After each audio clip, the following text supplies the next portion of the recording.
So let's start from the end. What did you think of the ending of Area 88? I was like, it felt like it was incomplete, um, but it was it was um it was a good enough ending, but it did feel like the story hadn't quite finished. Lots of stuff was still up in the air in the end. Yeah, I think it is kind of implied that basically he goes back and probably dies, maybe. Who knows? That's the thing. Yeah. Yeah. What did you make of his decision to go back, though? I mean, what? I mean, oh man, it got it didn't really make a lot of sense. But it was I guess it's was explained enough by the story, and even he didn't really know where he wanted to go back. This I guess the craving, what is it? Because this sort of thing is observed all the time in ex-soldiers. This craving for the battlefield. Once you come back home, nothing quite seems the same. So I guess he just sort of experienced that, but quite quickly and intensely. Yeah, I mean, I guess we should kind of say that we are talking about Area 88. Yeah, And it'll be in the title anyway. yeah, anyway, yeah. Uh, I think the good thing about this anime is that like in a lot of anime, like when they try to show PTSD or something like that, basically like in Evangelion, like it doesn't really look like PTSD or something. It just looks like depression, really, doesn't it? Yeah, Um, and I thought that this anime in particular did a good job at showing. I mean, it's not really PTSD, but I guess like he couldn't feel like anymore. Like I think to me at least it looked like he could only feel a little bit of excitement uh, when he nearly killed those petty criminals. Um, and yeah, like yeah. didn't he like literally say that like most people just seemed fucking transparent to him or something? Um, Yeah, it's probably like that. I can't quite remember. I was yeah, yeah, it was quite late when I finished watching yeah, the second episode. Um, yeah. Hmm. I guess well, I do have some minor complaints. Obviously, everything is nice and hand drawn. It's some real anime. So, yes, but I don't know. I just kind of have like a bit of a problem with the character design. I guess like everyone like the character design and the way everyone moved sort of it it reminded me of the old animated Superman television series by Hanna-Barbera. The way everyone moves around and things. It looked a bit strange. I guess because everything sort of had like a interesting angle. I don't know. Yeah, I mean, It's like, yeah, sorry. yeah, I did feel like the art style looked a little bit dated and childish. I thought the character designs, that is. Yeah, but all the stuff with the planes was great, and all the architecture and things, and yeah, everything else works great. Like I don't have any I don't have any complaints about anything else, rather than just the this sort of dated, I guess, character design. Yeah, I think by the way that like as I said to you, in some versions, in some releases, the first episode is divided into two episodes. Yeah, Yeah, I can't. So I didn't really rewatch the whole of the first episode, but I think that there was like a nice breaking point in the middle, wasn't there? yeah. I didn't really notice it in the middle. Yeah, I didn't notice when I was watching it Mm. yesterday. And the well, I watched obviously I must have watched part one earlier on in the week. But I took a break halfway anyway, so I guess I just didn't realize that there was a natural break in the middle in the middle there. Yeah, Uh, which parts? I think like I can't exactly remember where it was divided, but did you prefer the way it started or the way it ended or the middle? Or, like which part do you think was the best and the worst? I guess. I guess I think the best part must have been at the end of part two. Um, and when I say part two, I mean the first long episode. Yeah. Where his plane crash lands, and he's reaching out for his girlfriend. But he just winds back up at Area 88, and then there's that great credit sequence of him literally just walking back, walking back to his I don't know, his like tiny room he's trapped inside of. Yeah, That I mean, was and pretty yeah, good. yeah, that was pretty nice. Yeah, but the song which played in the background, I had the memory in my mind that uh, like it would play "Welcome to Paradise," but it was another song.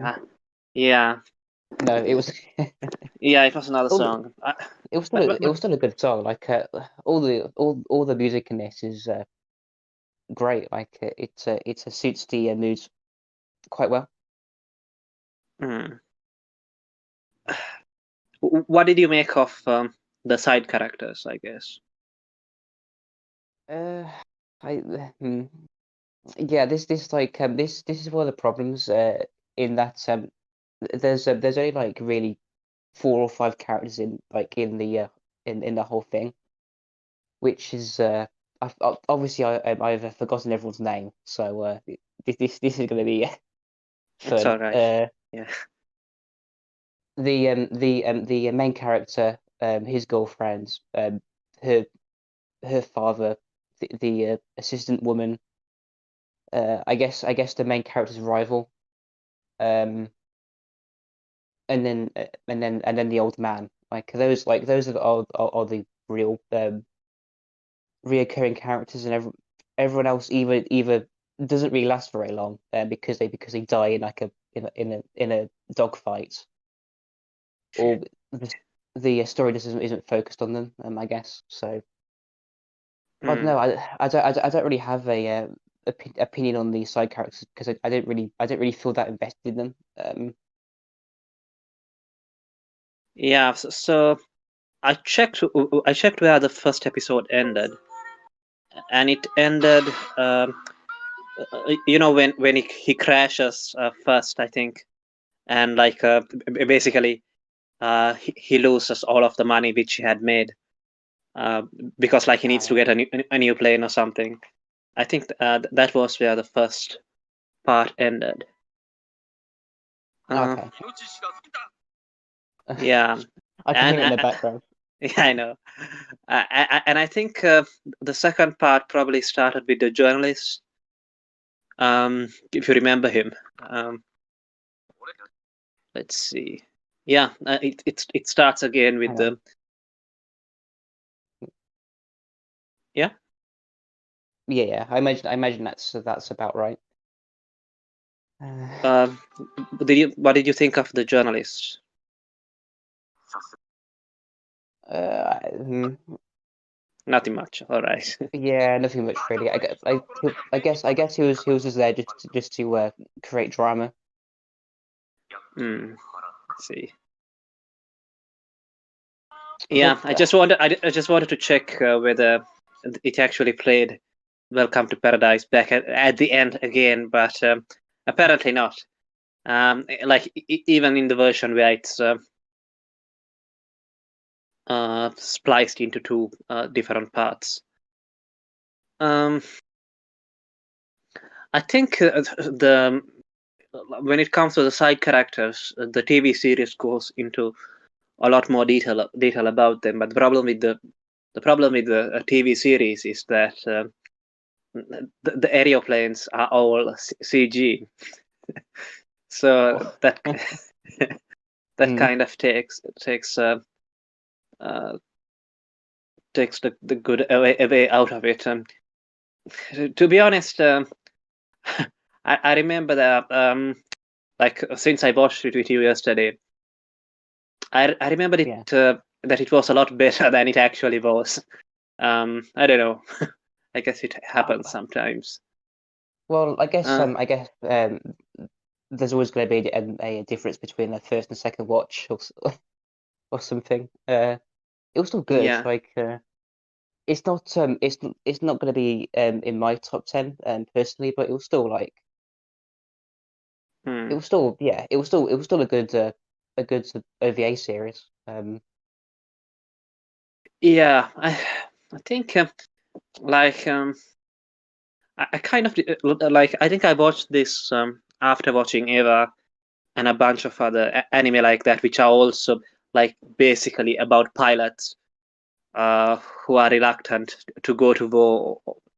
Um, Mm. and I don't know, it just feels in a lot of those series, it just feels like um, it, it doesn't feel like it's actually a soldier. Like it feels more like they're projecting the depression that someone who has first world problems might feel onto uh, a more deadly scenario, I guess. Um, I don't know.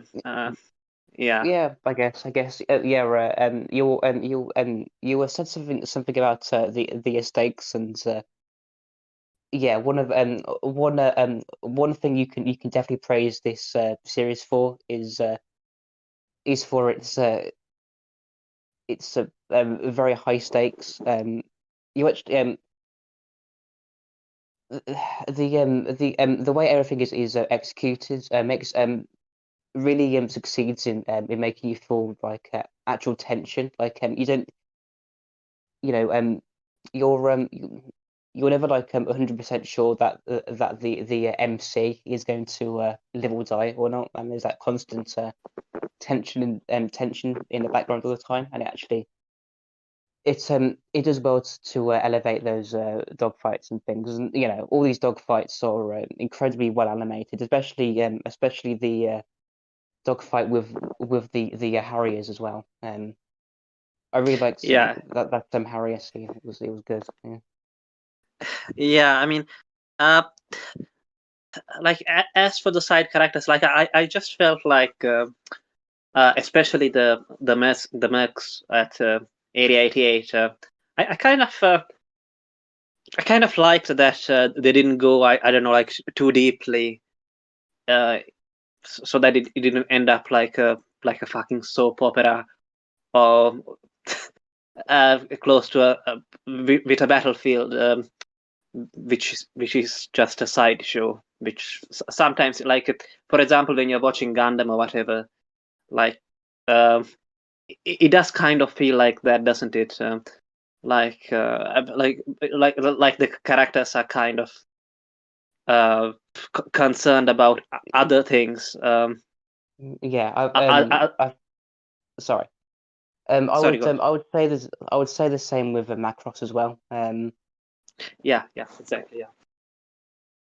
Yeah. Did you watch the original Macross? Yeah, well, what I saw the first few episodes of the original Macross, and I think I stopped for some reason. So I will probably go back to it at some point. now that I have all this free time. Yeah, I mean it's very good, but basically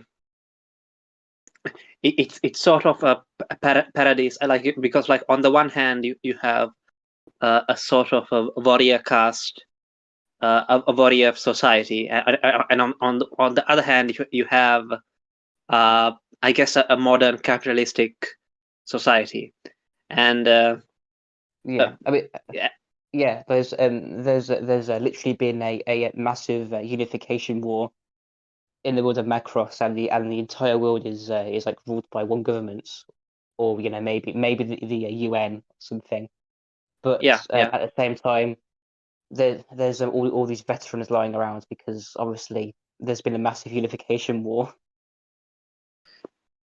No, I mean, I'm talking by the warrior caste. I mean the aliens, who basically have no culture other than Oh, war. okay. Oh, Yeah, yeah. and yeah, That too, I guess. But there is. I would argue there is obviously still a warrior caste in the Earth yeah, civilization as well.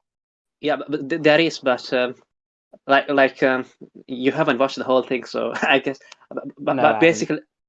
basically, what happens? Maybe I shouldn't spoil it, but No doubt it's fine.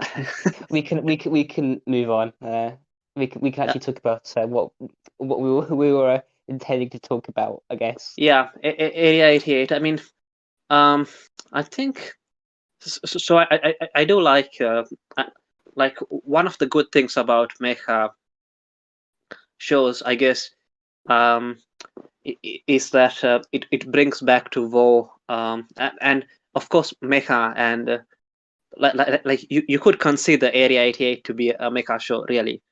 Um, I mean, they're not mechs or whatever, but close enough. And they're fighter jets, but close enough. I mean, you could say that one is based on the other, and so on. But basically, what I'm trying to say is that just like the mech is an oversized armor, I guess, uh, uh, brought back basically from medieval times or whatever, where uh, like you would have more um, like where war and battles would be a little bit more individualistic rather than ant-like, insect-like. A lot of modern wars are, Yeah. um, and I guess when it comes to uh, those pilots, it sort of brings back uh, like the import. Like like, for example, you have the ace pilot or whatever. Um, Yeah. Yeah. It brings back the professional army.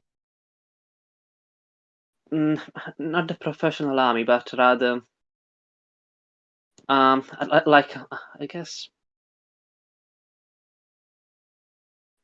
I'm thinking.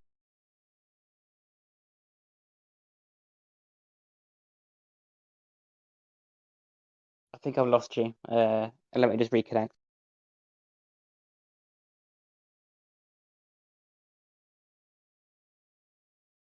A minute there.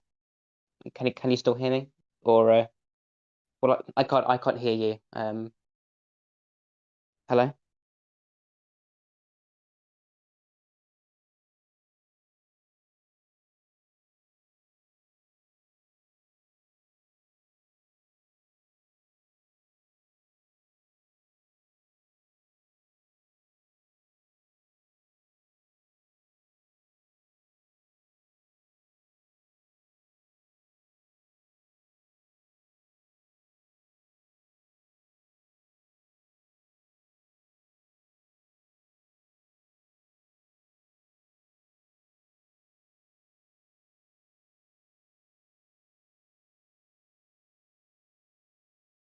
Hello? Can you hear me?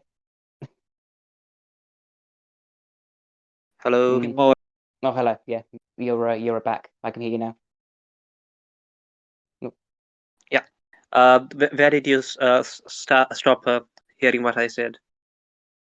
You were talking about Mecha brings back it, right Yeah, in terms yeah, of yeah. I guess like it brings back um, I guess more the importance of the individual warrior, so something like that, I guess. Um, yeah, I would agree. yeah, yeah, and I guess so. I felt like, but when it comes to mecha, like it all looks a bit unrealistic. So Yeah, is that hmm, yeah is that because everyone's in a mech also? yeah, exactly. Whereas in this case, the actual fighter jets, rather than fighter jets, which transform into fucking robots, like in Yeah, like Macross. yeah, but I don't know. Those animations look cool, so you know. Yeah, I mean, what else is there to say? Um, what did you make of the love interest? If you made any, like, if you thought anything of her, like, did you think she was pointless, annoying? Would it have been better if she was not there? Or I guess well, I don't think it would have been better if she wasn't there, but ultimately, because of how the series ended, like her contributions were basically worthless, apart from the phone booth scene where she like gets to speak to the main character again. That was quite a strong emotional scene, but apart from that, or maybe yeah, apart from that, like her contributions were just sort of like pointless in the end. I guess what I'm wondering is whether, like, the entire part which was not in Aslan, whether it was pointless. Um, Not really. I liked the stuff with his rival and his. I guess it wasn't really. It didn't really serve that much of a purpose. It's not like our main character faces off against him in the end, which would have been a bit fun or something. Maybe a bit cathartic to see. I see. I mean, I think, like, if I were to make excuses for it, I guess it would be something like, well, it was trying to make it more realistic, and like, if they finally faced off, like, that would kind of feel a bit weird or something. Like even when the villain uh, was defeated. Sorry. I disconnected. Could you just repeat what you said then? Oh yeah, I'm I was sorry. talking. Yeah, I was talking about, like, whether the entirety of the half which was not in Aslan was supposed to, like, if I were to make excuses for it, was supposed to ground the story, I guess, make it seem a bit more like, if at the end, fuck, I can't remember any of the fucking name, even though I watched it yesterday. If the Yeah, me protagonist, too. if I think, like, there's one character with, like, which, like, I think it's the old mechanic who jokes about, oh, Kanzaki, like, that he can't remember fucking Japanese names because they're so hard to remember. And yeah, I guess that's true. Yeah, it's true.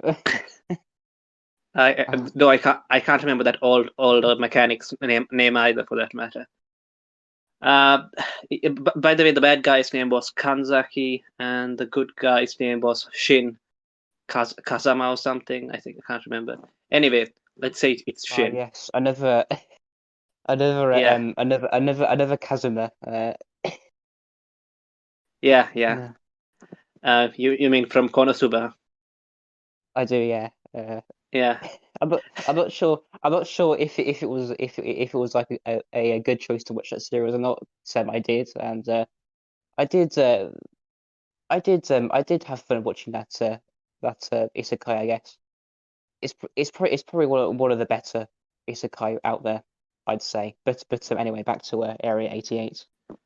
Yeah, I mean, I guess like even when Kanzaki was defeated, like it didn't feel like the story necessarily had to put him down or something.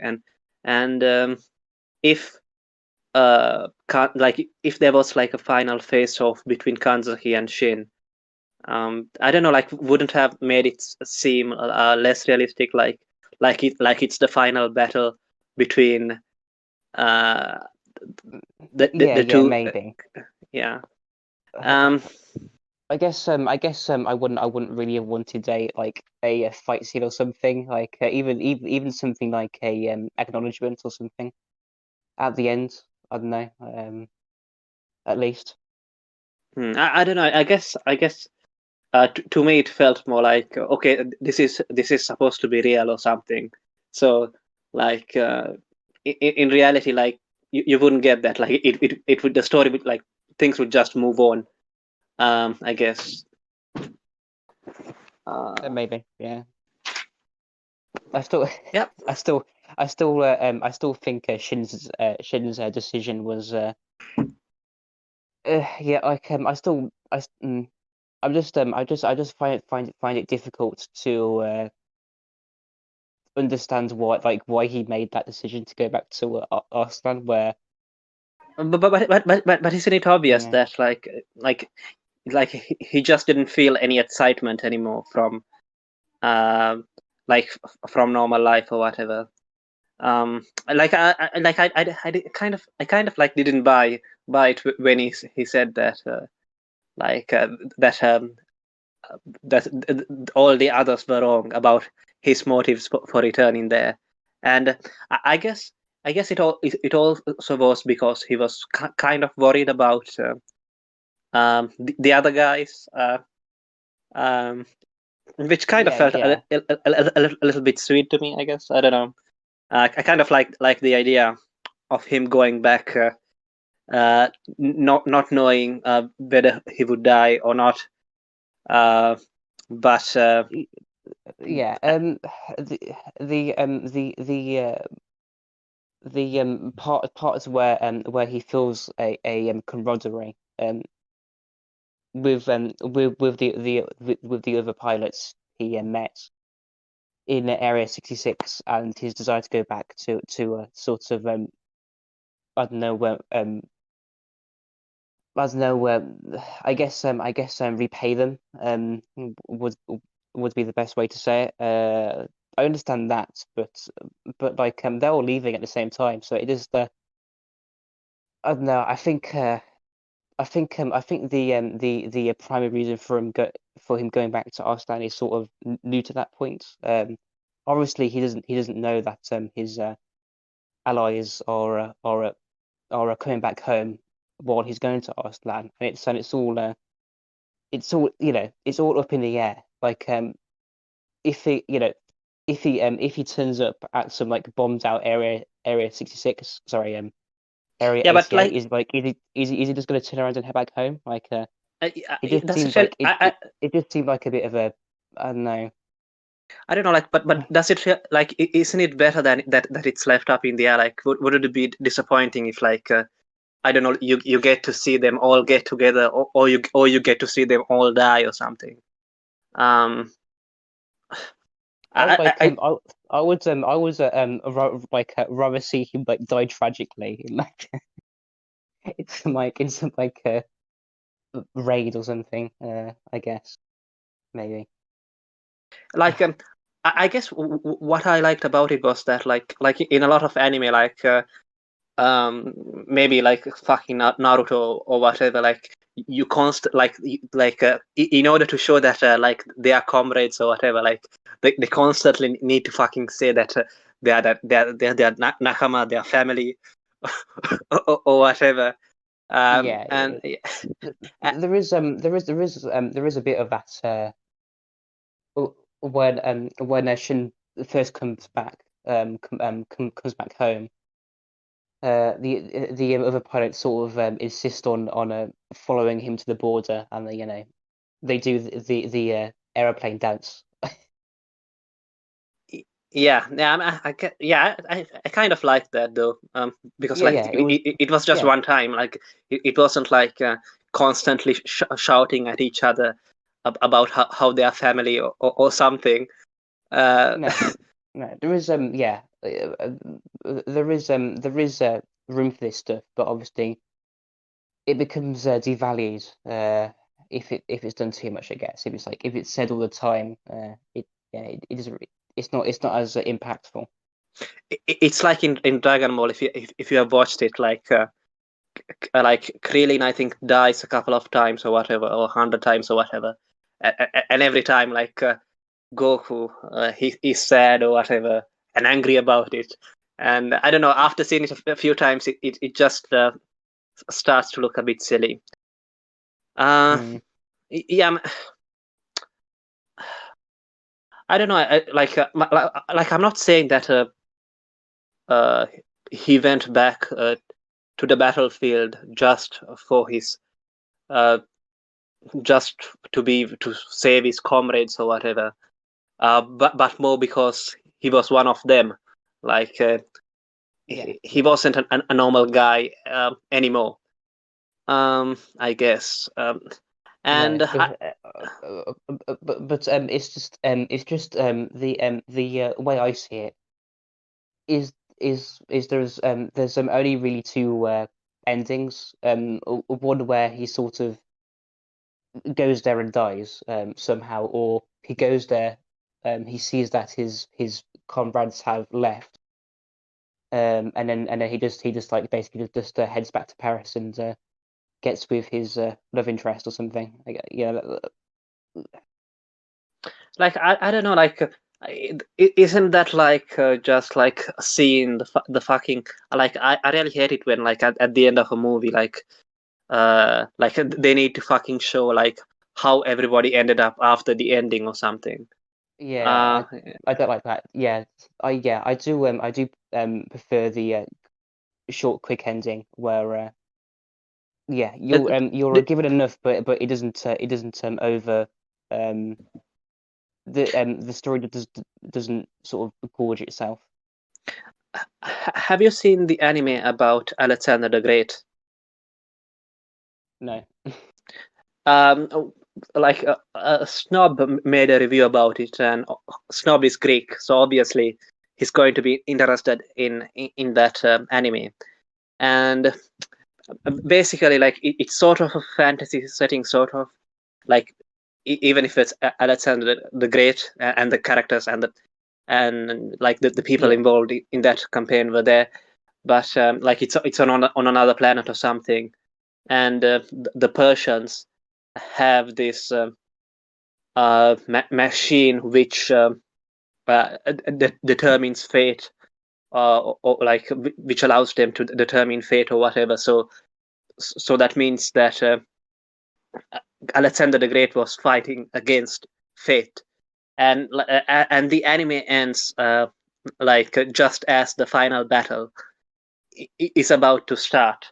And the first time that Snob watched this, he said that he was kind of disappointed and angry that like why the fuck would you like stop the like end the anime at a cliffhanger, like at the start of the last battle. But then later on, he said that on rewatching it, he realized that like the point was that like Alexander the Great was great because he was fighting against fate, and not necessarily because he would win or something. So it's like it's better if in the air or something like that. And I kind of felt something similar when it comes to maybe Ava's ending is a bit like. Yeah. I mean, have I mean, what I would is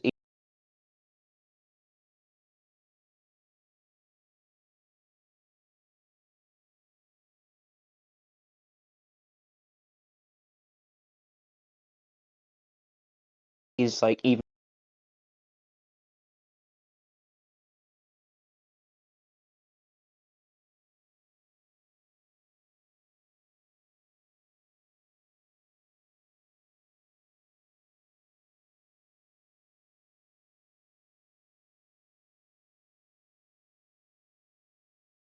The more first up in the episode air. came out, The but like because it takes a lot of time for just one guy and his assistants to draw the whole thing.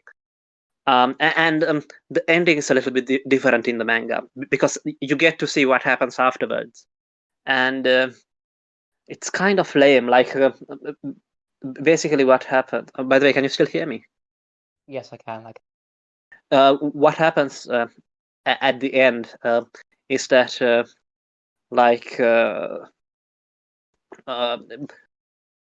it's an alternate, almost like the world has started over again or something, and like Shinji meets Asuka, and like he comes to Tokyo, and he meets Asuka, and I don't know. It's kind of implied that it's going to be a rom-com or whatever, and they show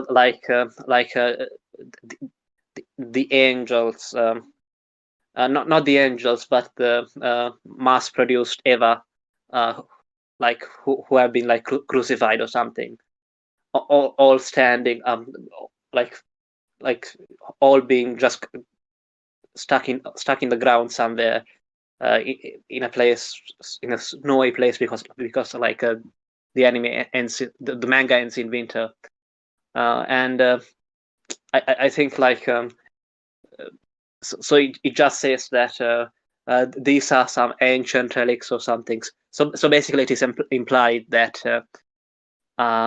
basically history is rewritten, everything is undone, and everybody lives happily ever after. But like imagine if that was the ending of the anime, like that would kind of be shit, wouldn't it? yeah, that actually sounds awful.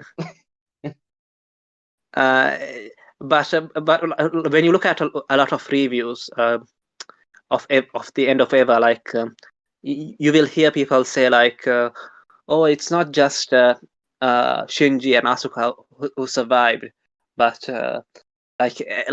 anyone who wants to come back to life can come back to life or whatever.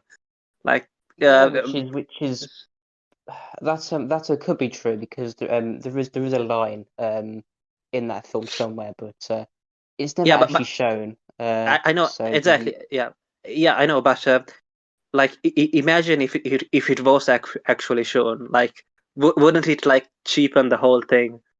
I guess. yeah, I always imagined that only a few people would come back, like where just a few who actually wanted to. I don't. Like I wouldn't imagine people like I don't know Gendo would want to come back, obviously. But I don't know, maybe or I, Misato maybe because she died because she died before the third impact or something. But I don't know. yeah, there's Obviously what what you're actually given is like a great ending where it's literally just a Shinji strangling Oscar in the end. yeah. I mean, yeah. I mean, I guess like I'm not saying at the end of Area 88 was anything as good as that, but I No. kind of like that ambiguity, I guess.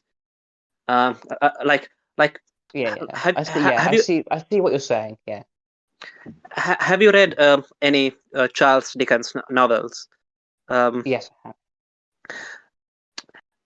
I'm talking about the happy ones, so not A Tale of Two Cities, but the other No. ones. Um, What like A Oliver Christmas Twist, Carol, for example. yeah, Yeah, Oliver or, Twist. or David Copperfield, I think, and like in all of those, uh, at the end, there's always this fucking cringy sequence where I don't know, everything needs to be settled. Like I don't know, like the author, Mr. Dickens, needs to like quickly clean his hands and tie all of the loose ends, and I don't know, it just like all the realism in the previous chapters like ends up sounding fake and gay, like at the end. Yeah, I think one of if not the worst example of this is at the end of Harry Potter, where where J.K. Rowling felt the need to talk about the children of Harry, Ron, Hermione, and that lot, which was just just sort of taking the whole clean ending, clean, nice, fluffy ending to its to its apex, where it's just like awful. Like I mean, when I think of other good endings, I think about the ending of Welcome to the NHK. Like, what if instead of like ending in that ambiguous manner, it would have ended with, I don't know, Sato and what the fuck, Misaki, I don't know, getting married or something, like with a photo of them getting married. Like, wouldn't that kind of like cheapen the whole thing? Uh, I haven't actually watched that series. you haven't? No, I haven't. Gosh. Like, I probably should. Yeah, maybe Welcome to the NHK is something I watch for next time. yeah, I mean, I think it's 24 episodes long, though. Can you really watch it, though? That's a problem. Would you have enough time? Yeah, it'll be fine. I guess. Yeah, And I'll make a plan. Don't worry. yeah, I mean, it's so good. And there's this arc, there's this story arc which is about two retards trying to make a visual novel, an eroge, an eroge. So an eroge is a Yeah, sounds hentai. familiar. Sounds familiar. And yeah, it's kind of well, let's talk about it after you have watched it. It's a bit episodic, but there is an overall plot, because basically the novel is just very, very short, and a lot of the arcs which are inserted in between criticizing different aspects of otaku culture, um, and even religion and multi-level marketing nonsense. But it all fits well together. I mean, it's not like I don't know. I wouldn't call it. A lot of people call it a masterpiece or whatever. But I don't know. But as for me, it's a little bit too episodic in the middle for me to consider it to be a masterpiece. But that's just because I hate anything which is episodic. Like when it comes to anime, the reason that I think anime is like when I started watching anime, like when I rather than watching cartoons, like the reason why I felt it was better was because like there is an ongoing plot, and yeah. yeah. Yeah. I mean, yeah. Yeah. Not to bring it into a discussion yet again, but speaking of great endings, Gunbuster certainly certainly has a great ending. Yeah, exactly, yeah. And like look at that ending again. Like it ends with them not knowing what the Earth is like, but they're still hopeful. But look at how fucking Diebuster ruins it. Like they are literally. Oh no, let's not talk about that, shall we? I'm still like, I because feel I feel sick already. That's what I said. Like they're trying to show like what happens afterwards, and it becomes a fucking shit show. And I've also heard that the rebuilds from Evangelion 3.33 are sort of a continuation of the original series. I really fucking hope not. Like I haven't watched I haven't watched the fourth Free Blood movie, but I've watched 3.33, and It was a yeah, disaster. 3.33 is not good. Yeah, I mean, like when it comes to 1.11 and 2.22, like I thought, okay, I mean, it's good to get the brainless masses to go and watch Eva, and maybe they might check out the original series, which is superior to that. Yeah. I mean, they might not, because maybe they only care about the fucking pretty colors in the reveals. But still, Oh, they're supposed. jellyfish. Oh, let's Uh, join. I don't think Did anyone's somebody joined. join? No, no. I just went to ooh jellyfish. Johnny Hello. Fish. No. When they go like to this ocean nature preserve, and you get like a pretty shot of Ray looking at the jellyfish. Ah, I see. See. Uh, all that I can remember from that, I think, wasn't that where there was Asuka's panty scene? Or was it somewhere else? I can't remember. Yeah, that Somewhere dinner. there.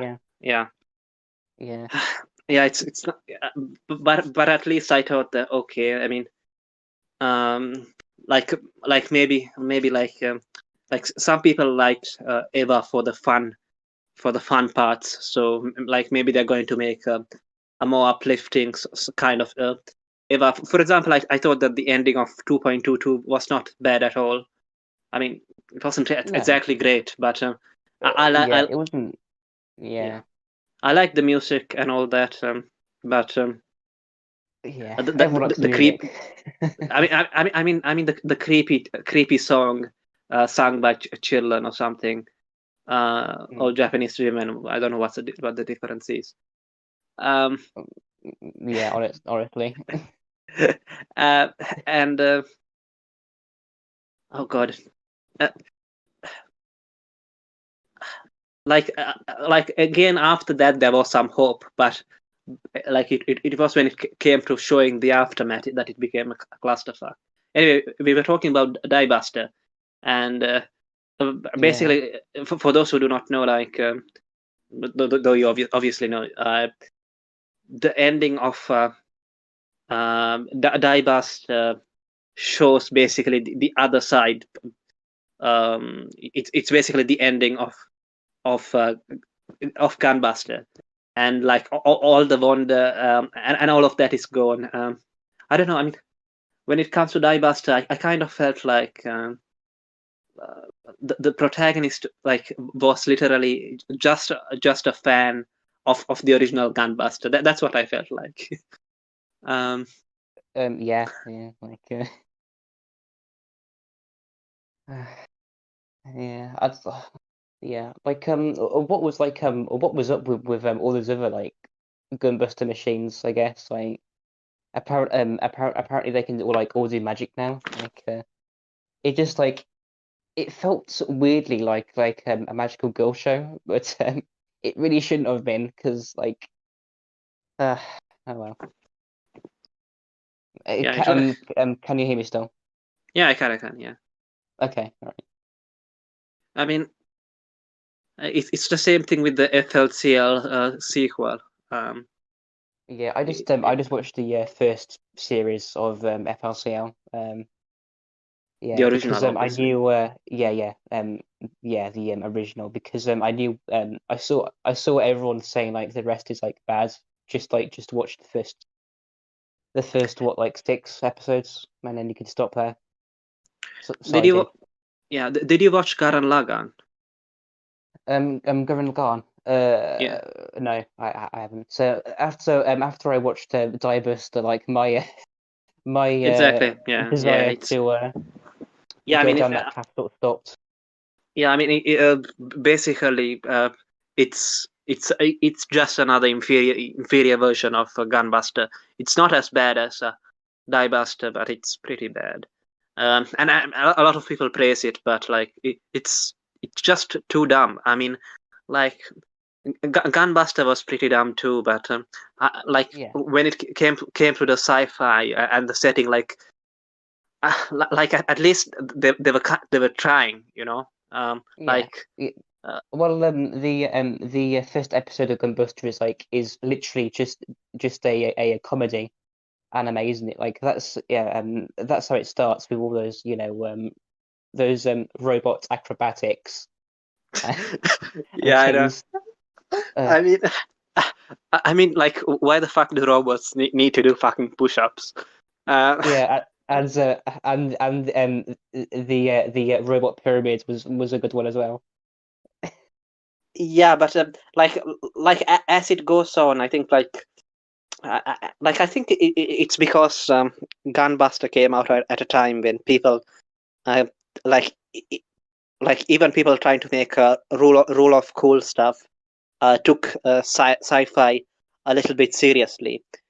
Yeah. Uh, Whereas with Diebust and Gurren Lagann, it's like they do not care about like making it plausible in any way. Um, Also, yeah, just thinking about the amount of attention they put into the light speed travel, with those beautiful shots of the Exilion sort of going into subspace travel. yeah, yeah, it was. Yeah, these are some of the best sequences. Yeah, it's really great.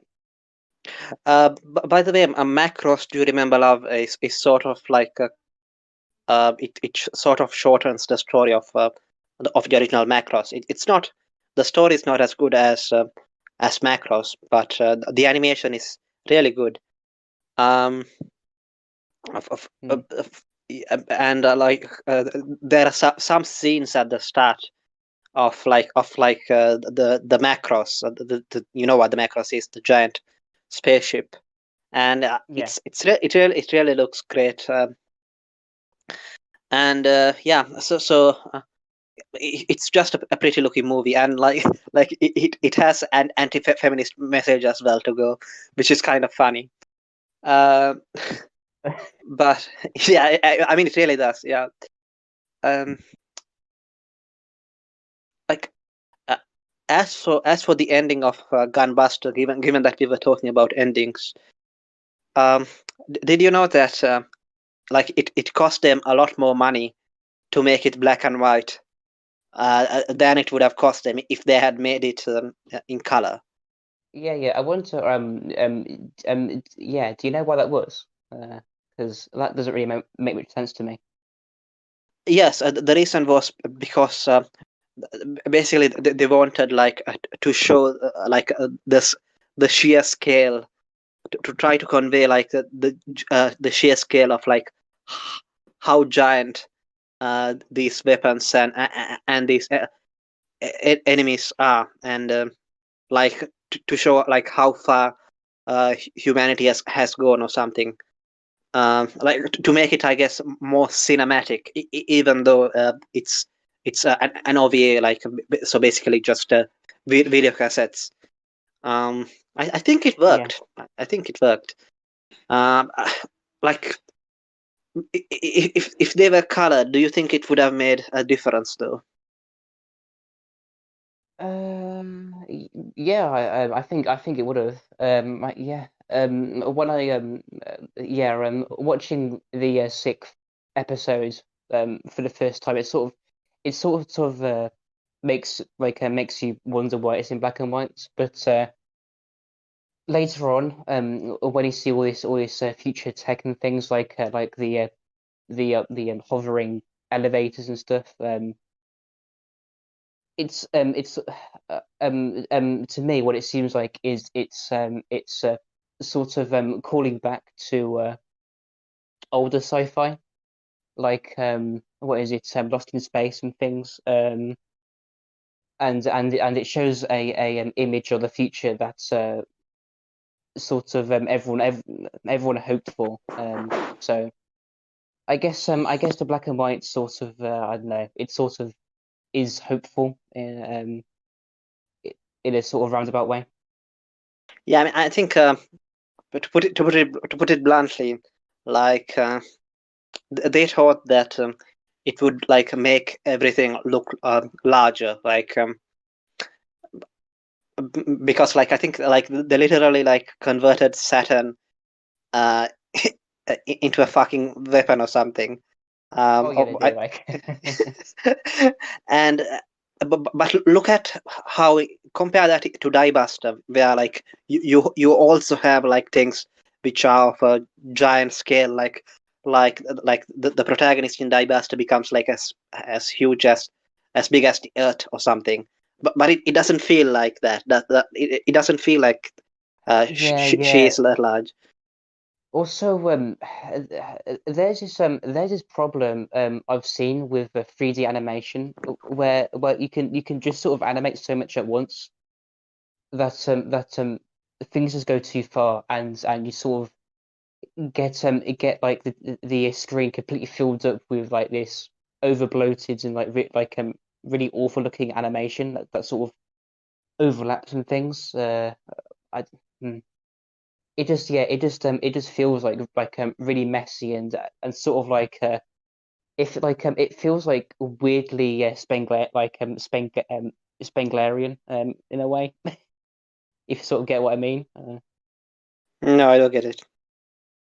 Oh, I don't know. I guess there's this this temptation with 3D animation where the animators suddenly have all this extra time and a freedom to like animate more and more, and so you just end up with the screen completely filled up with this like bad looking 3D animation that Yeah. you see lots in those Diebuster fight scenes.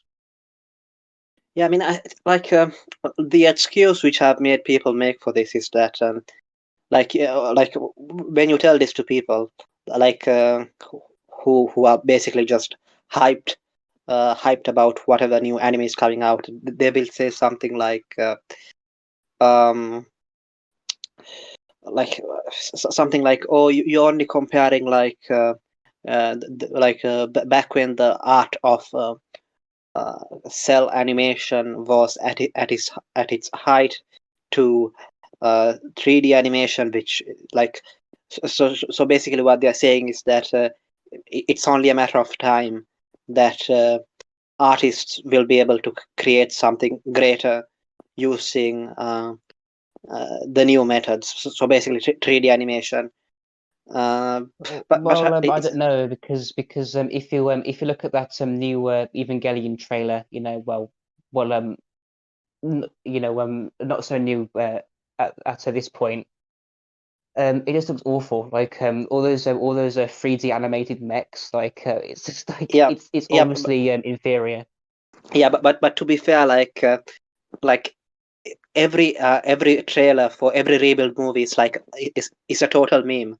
Like like haven't you seen the previous trailers? Like Oh yeah. some Like, like they don't even fucking care about the trailers.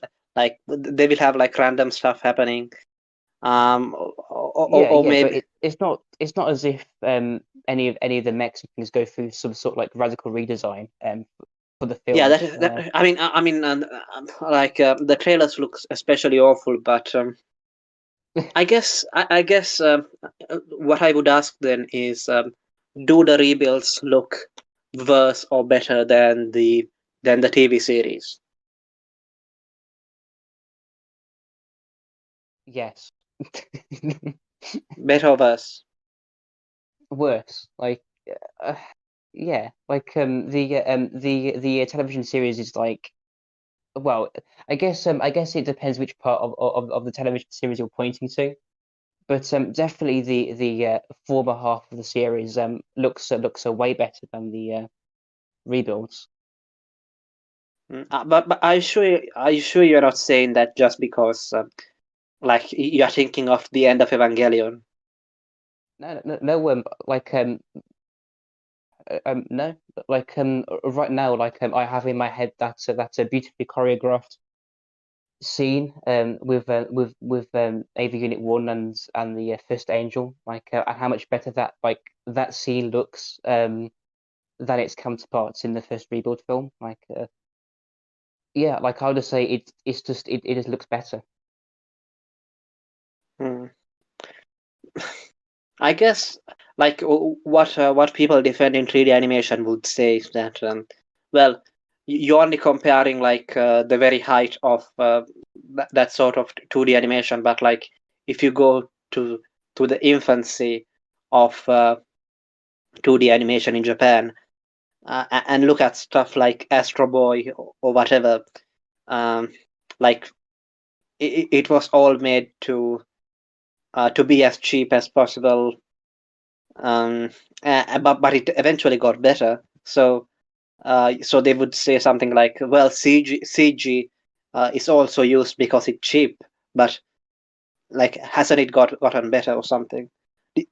Like Oh, you you you yeah, have a, well, yeah, sorry. you have been watching anime for a while. Do you think that the CG has improved at least? Um, I'd say it depends which and like which anime you're watching. Like there's some series now that you could watch and the CG is no better than what was coming out in the 2000s. I guess I think underneath it all it just comes down to the talent and the amount of funding an anime gets, right? Hmm. What do you make of but at the same time anime like Eva didn't get necessarily a high budget, No, so no. Well, so it, well, yeah. because they had you know, well, firstly, quite a talented writer and a very a very talented you know, team behind it all, right? And a great composer as well, and it was sort of the perfect storm, Ava. It didn't really need any of the any you know, fucking fancy 3D animation, did it, to be great? Yeah, I mean, going back to Area 88, I mean, when you compare it to Eva, like uh like I guess Area 88 was kind of cool or whatever, but it didn't really start a trend or anything. But do you think that an anime necessarily needs to be good in order to start a trend? No, no. I mean, like Attack on Titan isn't I wouldn't say Attack on Titan is a good anime, but it definitely changed the scene. Also, you know, even series like a Sword Art Online is like I think most most anime critics are going to say that Sword Art Online is a bad series, but still changed the scene substantially. I mean, like that's literally how Isekai got so popular, right? If I understand my law correctly. Hmm. What about the age range in Area 88? Because like anime constantly gets criticized for like having only like teenagers or whatever. I mean, do you think that's a valid criticism? That do you think that it necessarily makes a story better if you have all the characters in it rather than just teenagers? Um, nah, not really. I mean, you can tell great stories either way. Yeah, Yeah, yeah, yeah. I that's mean, my answer. yeah, I mean, like because I've heard people like Zarathustra Serpent and even that anime snob say stuff like that you need to have like all the characters, and that, for example, Legend of the Galactic Heroes is better because it has all the characters. Um, I like Yeah, but you know what about Julian? Like, you know,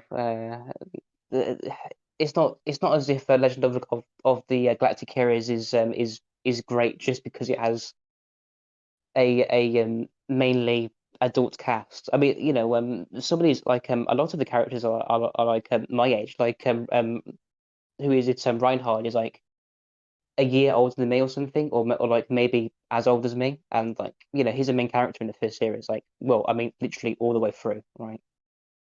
Yeah, So I I think mean, I think it's sort of like a moot point. I guess what they are criticizing is sort of like, for example, Zarathustra's Serpent was criticizing the Star Wars new trilogy because he said that like all of the old Mentor characters were gone, and as for Snob, he was criticizing how like a, a lot of anime can excuse having retarded characters because teenagers are retarded. So uh, so like you can have like the characters do a lot of nonsensical stuff and say and you will have fanboys excusing it by saying stuff like well like obviously they are young, so of course it would make sense that they would do these things which do not make any sense. So first, what do you think of Zarathustra's Serpent point that the new Star Wars trilogy has become worse because like they have basically removed all of the older characters who would be mentors to the younger characters. Basically, that you need to have all the characters who are better teach the younger characters rather than just have a bunch of young characters. Yeah, I understand that, but I think I would say that the problems with the new movies run far deeper than just an absence of older characters.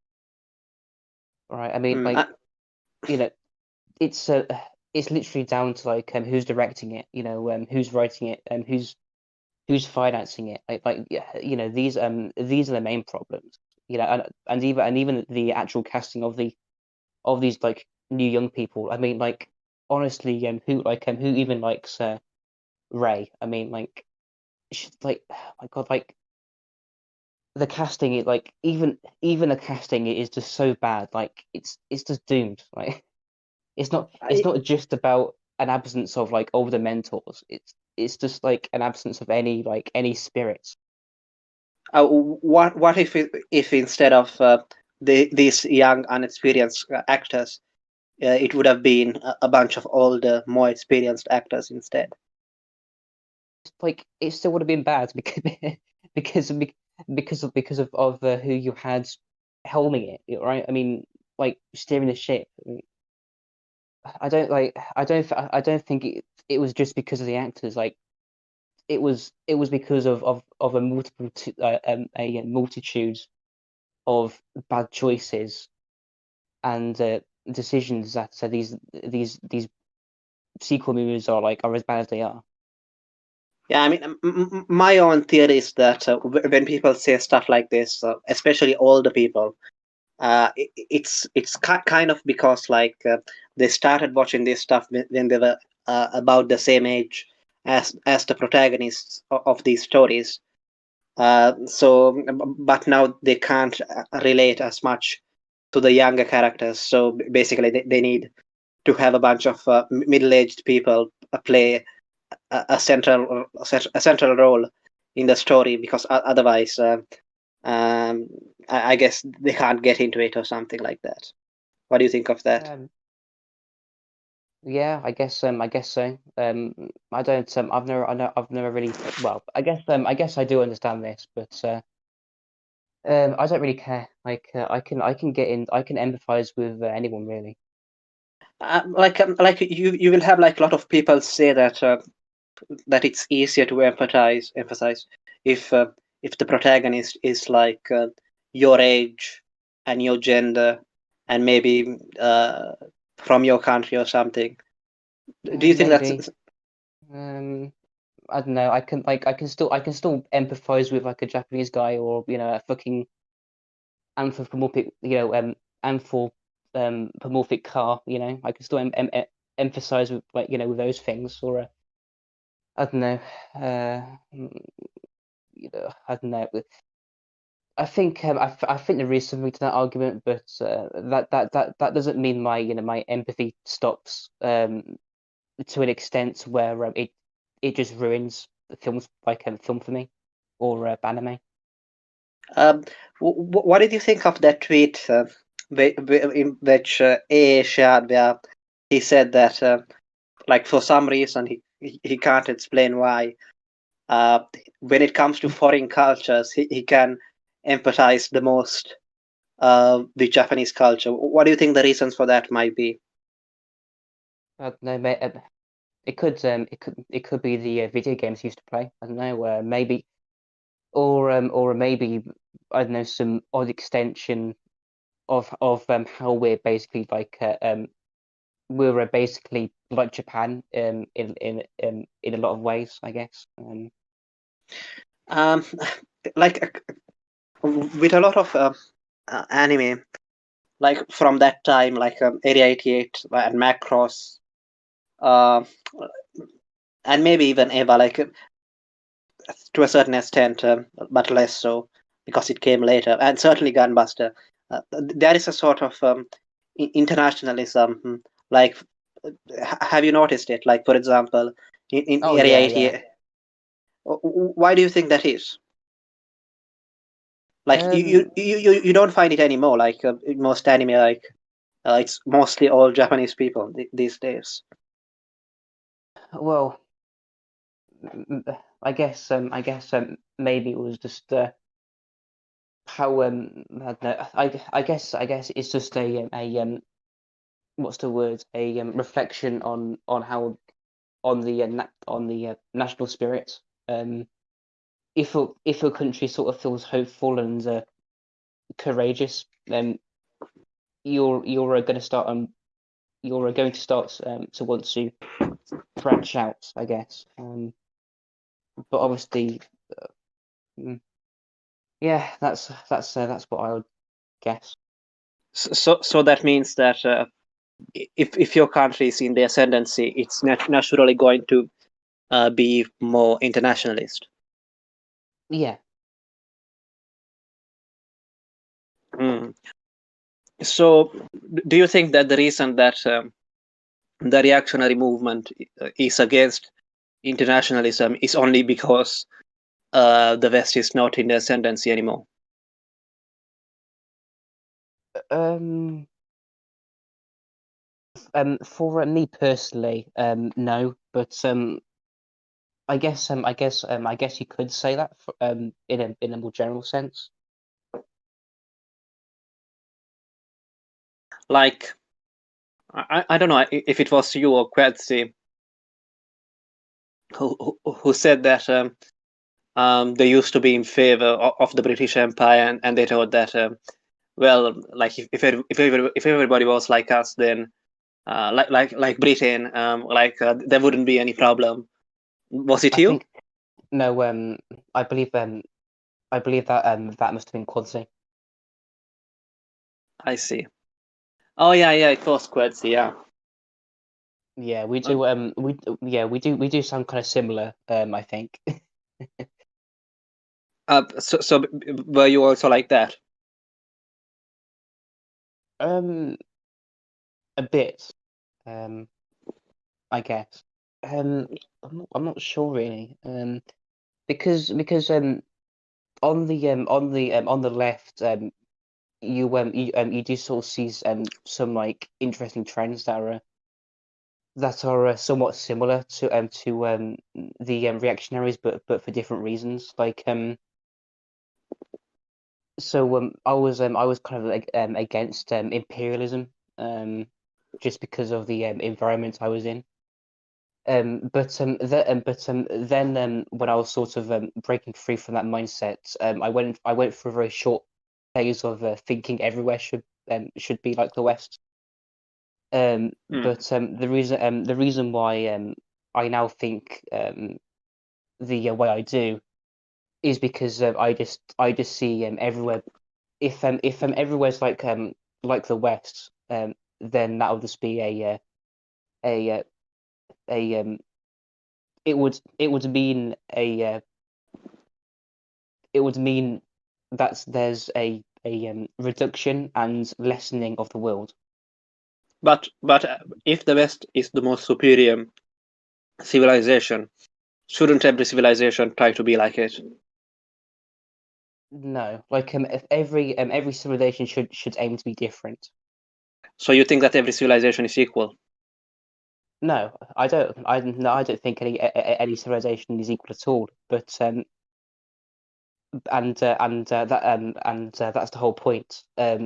It's more valuable for things to be different than the same, because it's our differences that allow us to sort of allow us to go down more streets and see more of the world.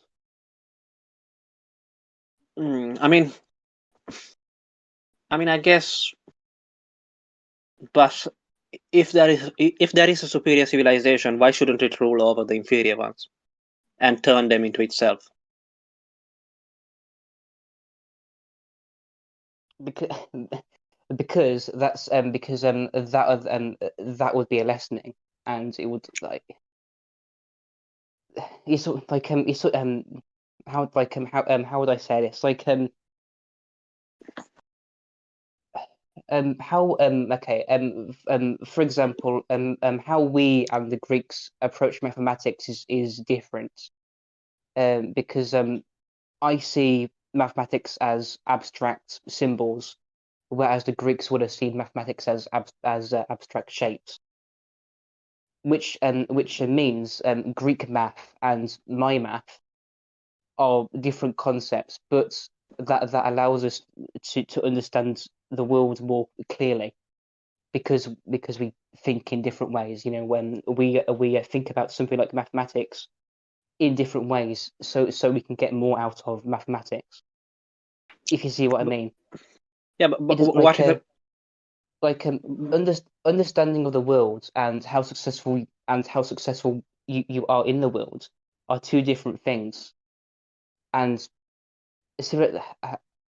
basically this is like okay, this is why it's important for civilizations to be different from one another. Hello. Have I disconnected again? hello, sorry, somebody barged into my room. Okay. Yeah. So I guess, uh, so you were talking about the Greeks. Yeah. But like, so you think it would have been better if the Greeks today still did their own thing, as Yeah. opposed Yeah. to? Hmm. But what if a leftist says something like, "Well, we got algebra from the Arabs. Yeah. We basically got everything good which we could get from them. So why not just take what is good from them and then create a world culture or something? Well, Why not just take what is good? Like, for example, they would say like, yeah. you're Like watching because you're watching anime, like you're taking what you think is good from Japan or whatever. yeah, and that's good. Like but the whole way we can take what's good from different cultures is through there actually being different cultures. It's sort of like, you know, you sort of see what I mean. Yeah, Um, but I guess so. But obviously, what I'm proposing is a little bit nonsensical. You know, I do understand that, and it would be difficult to uphold in a permanent manner. But that's what I believe is important. mm, And my main nightmare is for everywhere to become the same place, because that would mean a ultimate lessening of the entire planet and our understanding of it. I guess, let me ask you this then. Do you think that the reason that the left is internationalist is because it is in the ascendancy? Um, Yeah, maybe. I guess like what I'm asking is whether it is natural for any power which is in the ascendancy to be internationalist.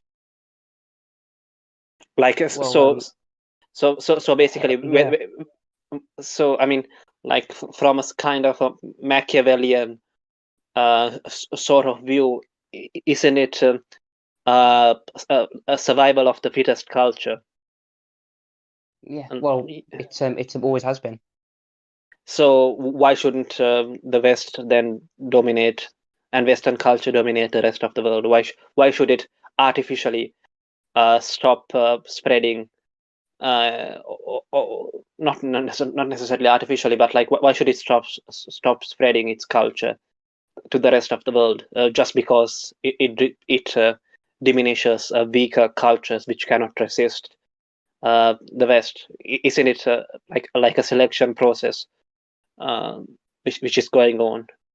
Why would you artificially stop that selection process? I think I've explained why. I'm not uh, I'm not saying But you select sorry you stop all selection everywhere. I'm just saying you stop the domination of a narrow worldview of a narrow scientific worldview on the entire world. I guess so. But like I guess I'm not really sure. Like when you look at the Christian world or the Islamic world in the past, like obviously there was one worldview which reached as far as it could, and very Yeah, but you have to think of regional differences and things and geography and how long it took people to move from one place to another and how certain communities would stay in one place I guess and like I mean develop their own cultures. like for example, is it a bad thing that Christianity destroyed like usurped pagan cultures all over Europe? Like, would it have been better if I don't know the Scandinavians were still into some hardcore stuff or something? Like It's hard to tell, honestly. I don't know. It's just something that happens. Christianity. but then you could argue that like globalization is just something that happens. Well, it is. Yeah, that's like I don't think there's anything stopping it.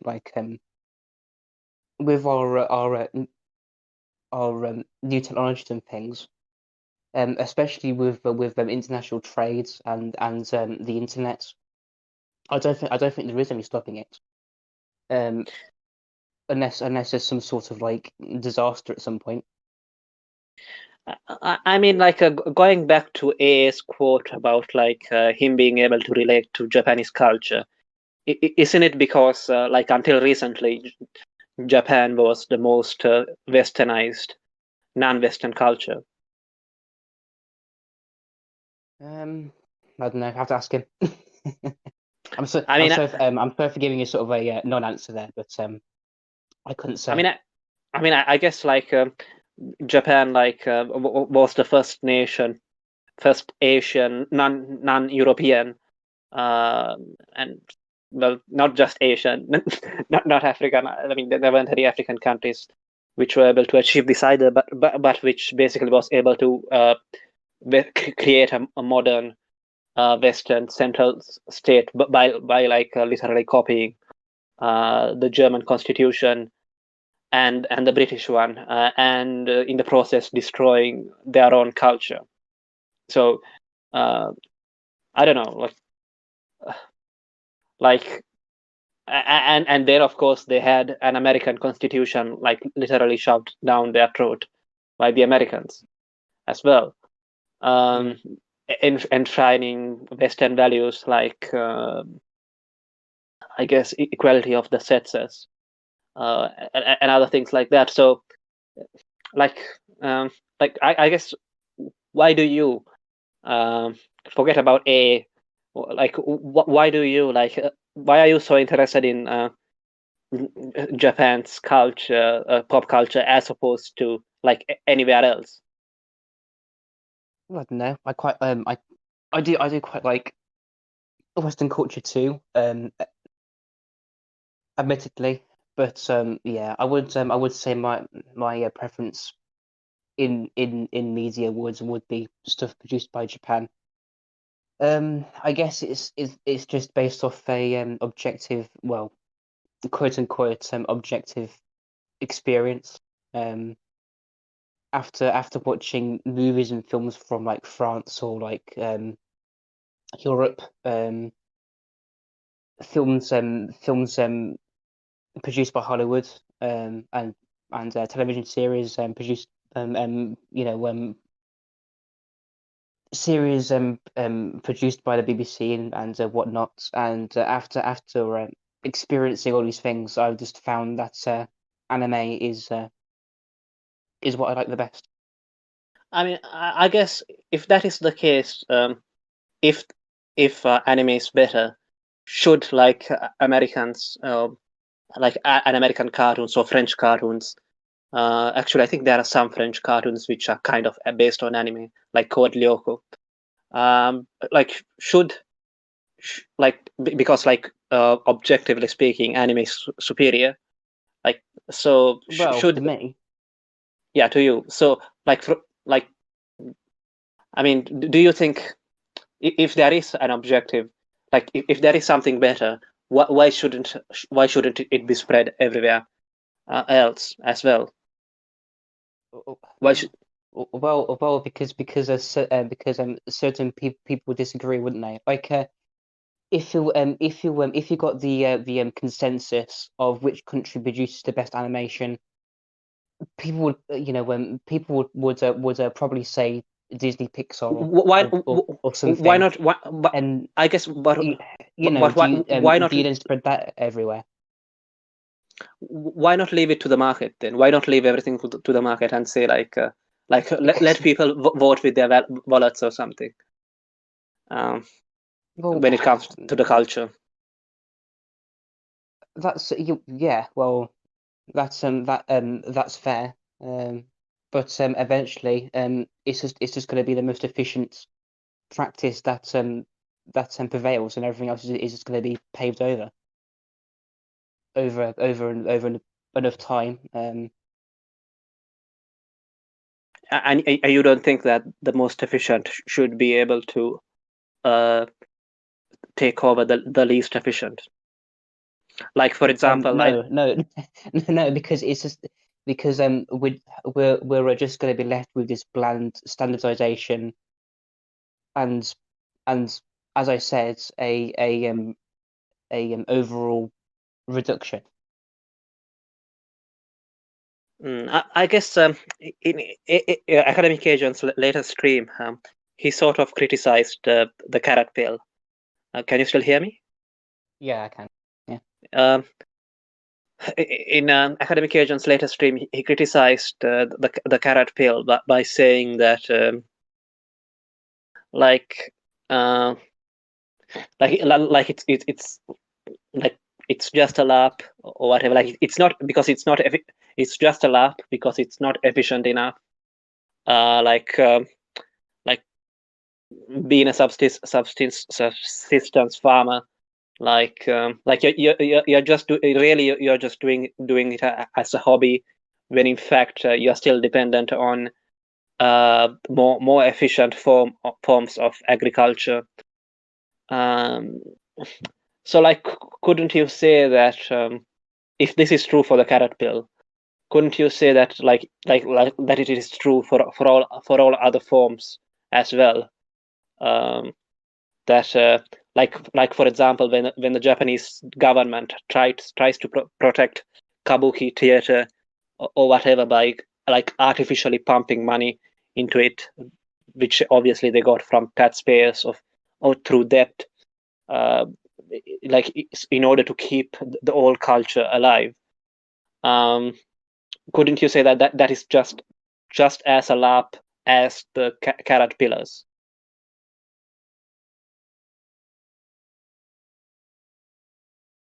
Hello. Oh, had to go. I see. I see. It seems that the tote agent had to go. I see. I don't know. So, uh, what else is there to say? Nothing much really. So we talked about Area 88. I think I expanded on most of the thoughts which I had on that series, OVA rather. It's it was not really that bad, but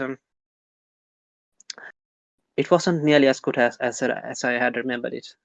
Because I put it in on a video a few days ago in a video of my top 10 anime, and now I'm starting to wonder whether it should be there at all. I mean, I guess it.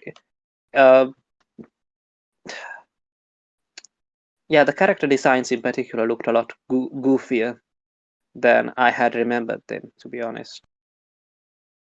Uh, and another anime which, on second viewing or rather third viewing, was not that good, of course, is Welcome to the NHK as well.